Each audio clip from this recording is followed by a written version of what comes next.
రేపు జరగాల్సిన రైతు ఆశీర్వాద సభ రద్దయింది. వర్షాలతో సభ నిర్వహించే పరిస్థితి లేకపోవడంతో వేదికను హైదరాబాద్ కు మార్చారు. రేపు సాయంత్రం 4 గంటలకు హైదరాబాద్ శిల్పకళా వేదికలో రైతు భరోసా పంపిణీ సదస్సు నిర్వహిస్తారు. ఇక్కడి నుంచే సీఎం రేవంత్ రైతు భరోసా నిధులు విడుదల చేస్తారు.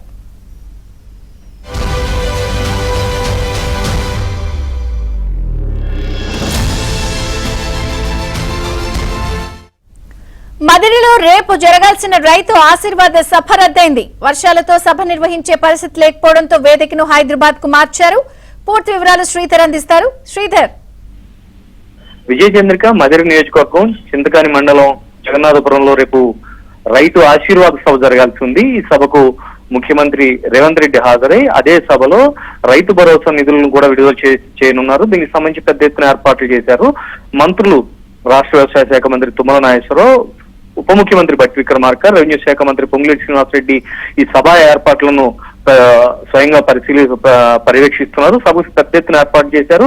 1,00,000 మందితో సభ నిర్వహించాలని టార్గెట్ గా నిర్ణయించుకొని దాని ప్రకారం దాని తగ్గట్టుగా జగన్నాథపురంలో ఏర్పాట్లు చేస్తున్నారు. అయితే ఏర్పాటు చేస్తున్న సభా ప్రాంగణానికి ఎంపిక చేసిన స్థలం అంతా కూడా ఆ ప్రాంగణం అదంతా కూడా వ్యవసాయానికి సంబంధించిన భూములు కావడంతో 2 రోజులుగా కురుస్తున్న భారీ వర్షాలకు అక్కడ సభ నిర్వహించే పరిస్థితి లేదు. పెద్ద ఎత్తున వరద నీరు చేరుకోవడం, ఆ సభా ప్రాంగణం అంతా కూడా బురదమయంగా మారిపోయి మోకాళ్ళ లోతు దిగబడే పరిస్థితి ఉండటంతో సభ నిర్వహించేందుకు అవకాశం లేదని చెప్పేసి అధికారులు ఇటు మంత్రులకు అటు ముఖ్యమంత్రి కార్యాలయం కూడా తెలియజేశారు. దీంతో సభను రద్దు చేసి సభా వేదికను హైదరాబాద్ కు మార్చడం జరిగింది. విజయేంద్రిక.